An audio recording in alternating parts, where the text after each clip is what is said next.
അപ്പോൾ ദൈവത്തിൻ്റെ അവിടെ മുമ്പിൽ നമ്മൾ മധ്യസ്ഥനാണ്. നമുക്ക് വേണ്ടി പ്രധാന മധ്യസ്ഥയുടെ പരിശുദ്ധ അമ്മ നമ്മുടെ കൂടെ വരുന്നു എന്ന് വെച്ച് കഴിഞ്ഞാൽ ഒരു ജന്മത്തിൽ നമുക്ക് ഇനി നമ്മൾ ദൈവതമ്പുരാൻ്റെ മുമ്പിൽ നിൽക്കുന്ന സമയത്ത് കർത്താവ് നമ്മളെ, നിങ്ങൾ എത്ര പുണ്യപ്രവൃത്തി ചെയ്തിട്ടുണ്ടെങ്കിലും കർത്താവ് നിങ്ങൾ അടിസ്ഥാനമായിട്ട് ആദരിക്കണം. നിങ്ങൾ ദേവാസ്വദിക്കാനാണോ കാര്യം?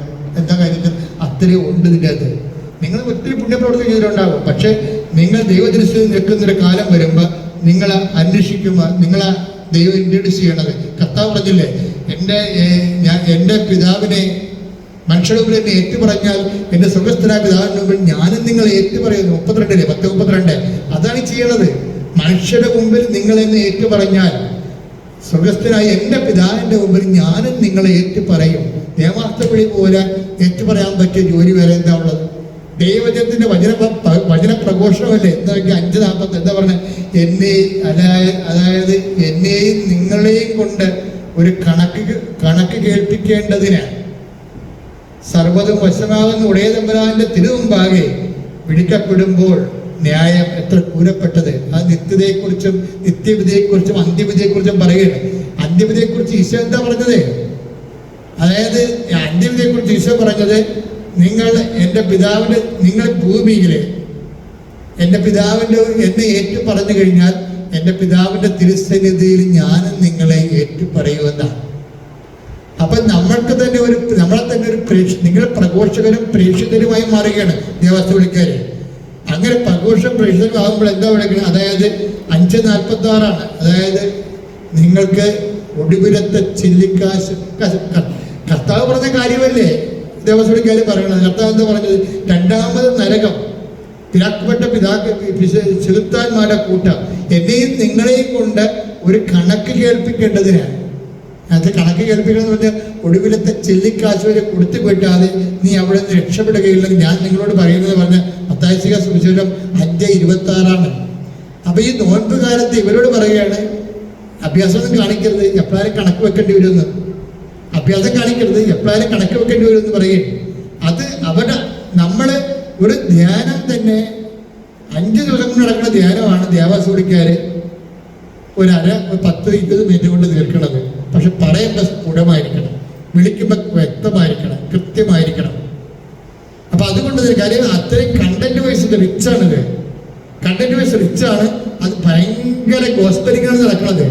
അത് സുവിശേഷം കൈമാറ്റം എന്ന് പറയുന്നത് കൃത്യമായിട്ട് ഷാർപ്പ് ഷൂട്ട് ചെയ്യുന്ന കൈമാറ്റമാണ് നടക്കുന്നത്. അപ്പൊ അതുകൊണ്ട് തന്നെ നിങ്ങളിത് ഭക്തിയോടെ വിശുദ്ധിയോടെ ഇത് നിങ്ങളിപ്പോൾ ഇന്ന് ദേവാസ്വദി ഉണ്ടെങ്കിൽ ആദ്യം തന്നെ നാക്കുകൊണ്ടല്ലേ വിളിക്കണത്. അവർ നാക്കൊന്ന് വൃത്തിയാക്കി വെക്കണം. ദ്വയാർത്ഥങ്ങൾ പറയരുത്. ചില ആൾക്കാർക്ക് എന്ത് പറഞ്ഞാലും ഉള്ളത്തരം പറയുമല്ലോ. അവര് വീട്ടിലായാലും എന്തെങ്കിലും ദിവസം പറയും. ചീത്ത വർത്താനം പറയരുത്. ചില ആൾക്കാർക്ക് സ്ഥിരം തെറി പറഞ്ഞ സ്വഭാവം ഉണ്ടാവും. ഈ തെറി പറഞ്ഞ ഞാനൊരു കാര്യം ചോദിക്കട്ടെ. ഇപ്പൊ പണ്ടൊക്കെ ഇപ്പൊ എല്ലാം ടൈൽസ് ഇട്ടിട്ടുണ്ട്. ഇപ്പൊ ടൈൽസ് ഇട്ട് പണ്ട് ഈ കോഴിയൊക്കെ വളർന്ന കാലത്ത് എൻ്റെ അമ്മമ്മ ചെയ്യുന്ന ഒരു പരിപാടിയാണ്. എന്താ കാര്യം? ഈ ചട്ടകം കൊണ്ട് കൊഴുത്തിട്ടൊക്കെ ഒരുക്കൊണ്ട് വഴക്കിടും.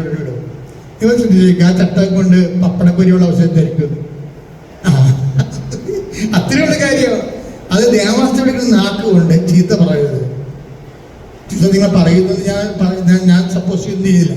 ഇൻ കേസ് രൂക്ഷമായോ ദേഷ്യമായിട്ടോ സംസാരിക്കണ പോലെ ഒഴിവാക്കണം. കാര്യം നമ്മളെ തന്നെ നമ്മൾ ദൈവത്തിന് സമർപ്പിക്കണം. അതായത് കർത്താവിൻ്റെ ഈ നാക്ക് ഈ രാത്രി കർത്താവിന് വേണ്ടി ഉപയോഗിക്കാനുള്ളതാണ്. ഈ നാക്ക് ഈ രാത്രി കർത്താവിന് വേണ്ടി ഉപയോഗിക്കാനുള്ളതാണ്. അപ്പം ആ ഒരു വ്രതം നമ്മളുണ്ട്, വ്രതം ഉണ്ടാകണം. വ്രതം നമ്മളത് അത് അപ്പം ദൈവത്തിന് തോന്നും യു ആർ സീരിയസ്. ദൈവത്തിൻ്റെ രീതി അറിയാമല്ലോ. അതായത് നമ്മൾ സീരിയസ് ആണെങ്കിൽ ദൈവം ഭയങ്കര അതിനേക്കാൾ സീരിയസ് ആവും.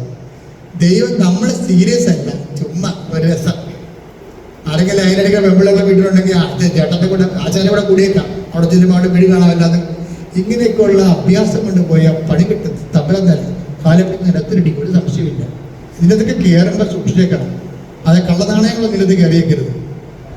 കള്ളനാണയങ്ങൾ കയറരുത്. കാര്യം എങ്ങനെ ചെറുത്താൻ്റെ ചിന്ത ഉള്ള പല ആൾക്കാരും ഈ സംഭവം കൊണ്ട് പൊരുവിടാൻ നോക്കും. നിങ്ങൾ ശ്രദ്ധിക്കണം. ഇതൊരു ദൈവികമായ വിശുദ്ധമായ ശുശ്രൂഷയാണ്. നിങ്ങൾക്ക് സംശയമുള്ള ആൾക്കാർ ആശാന്മാരെ കൂടെ കൊണ്ടുപോകരും. വിളിച്ചില്ലാലും കുഴപ്പമില്ല, പക്ഷെ വിളിക്കുമ്പോൾ അത് 1-1.5 വിളിയായിരിക്കണം. എന്നുവെച്ചാൽ ആ കാര്യത്തിലെല്ലാം വളരെ വെടിപ്പായിട്ടും നല്ല ഈ ദിവസം തന്നെ പോയി കുമ്പസാരിച്ചിട്ട് കുർബാനയൊക്കെ സ്വീകരിച്ച്. കാര്യം കുർബാനയുടെ പടയാളികളാണ് നിങ്ങൾ. ആദ്യമേ കുരിശ് കുത്തിയിട്ട്, നിങ്ങൾക്കറിയാമല്ലോ, കുരിശ് കുത്തിയിട്ട് വാസ്കോ ഡി ഗാമ ഇവിടെ വരുമ്പോൾ എന്താ ആദ്യമേ തന്നെ കുരിശ് കുത്തും. ഇത് പോർട്ടുഗീസുകാർ ഉണ്ടാക്കിയ സഭയിൽ നിങ്ങൾക്കറിയാമല്ലോ, അവരുടെ രക്തം ഇതിനകത്ത് കിടപ്പുണ്ട്. അവരുടെ ജീവിതത്തിൽ കുറച്ച് പെശകളുണ്ടായി. അവരിവിടെ വന്ന് രാജ്യം വിട്ട് ജീവിക്കുമ്പോൾ ഉണ്ടാകുന്ന പെശകളേ ഉള്ളൂ. പക്ഷെ അവരെന്ത് ചെയ്യണത്? വിശ്വാസകാര്യത്തിൽ കോംപ്രമൈസ് ഇല്ല. അവർ കർത്താവിൻ്റെ എന്താണെന്ന് അവർക്കറിയാം. കർത്താവിൻ്റെ കുരിശ് എന്താണെന്ന് അറിയാം. വാസ്കോ ഡി ഗാമ കൊണ്ടുവന്ന് ആദ്യം കപ്പാടെ കുരിശാണ് കുത്തിയത്. ഇത് കഴിഞ്ഞിട്ട് ബാക്കി കാര്യങ്ങളെന്ന് പറഞ്ഞു. അപ്പം അതുകൊണ്ട് ആ കുരിശ് കുത്തലാണ് ഈ പ്രദേശം മുഴുവനും. നിങ്ങളൊന്ന് ചിന്തിച്ച് ചോദിക്കുക, വല്ലാർപാടം തൊട്ട് അങ്ങോട്ട് ചെല്ലുമ്പോൾ തുമ്പളി പള്ളി, അതിനുശേഷം വിഴിഞ്ഞം, അപ്പുറത്ത് വേളാങ്കണ്ണി, ചുറ്റോട് ചുറ്റും കുരിശുകുത്തി വെച്ചിരിക്കുകയാണ്. ഇതൊരു എക്സ്പെഡിഷനാണ് ശരിക്കും. എന്ത് കാലഘട്ടത്തിലാണെന്ന് ഓർക്കണം. എല്ലാ തകർച്ചകളുടെയും പാപത്തിൻ്റെയും ശാപത്തിൻ്റെ ഒരു കാലഘട്ടത്തിൽ ഈ കുരിശിവിടെ കൊണ്ടുവന്ന് വിശദീകരിച്ച ഇന്ത്യയിൽ നമ്മുടെ കയ്യിൽ ഇരിക്കുന്നത്. അതുകൊണ്ട് തന്നെ നമ്മൾ ചെറിയ ആചരണമാണെന്നൊരു കാര്യമില്ല. നമ്മുടെ കയ്യിലുള്ള ആയുധങ്ങൾ സ്വർഗത്തിൻ്റെ ആയുധമാണ്. അതുകൊണ്ട് തന്നെ ദൈവമാണ് എന്നെ തിരഞ്ഞെടുത്തത്.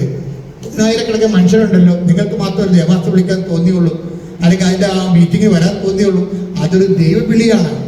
ദൈവമാണ് എന്നെ തിരഞ്ഞെടുത്തിരിക്കുന്നുള്ള ബോധ്യത്തിൽ ഈ നോൻപുകാലം അവിസ്മരണീയമായൊരു നോൻപുകാലം ദൈവം നിനക്ക് അവകാശം ഓഹരിമാക്കിക്കൊണ്ട് നിന്നെ ദൈവം അനുഗ്രഹിക്കുന്ന, നിന്റെ കുടുംബത്തെ അനുഗ്രഹിക്കണം. കർത്താവിന് വേണ്ടി ജോലി ചെയ്യാൻ വേണ്ടി സന്തോഷത്തോടെ ചെയ്യാനൊരു ജോലിയാണ് നിങ്ങൾ ചെയ്തുകൊണ്ടിരിക്കുന്ന ജോലിയാണെന്ന് എനിക്കറിയാം.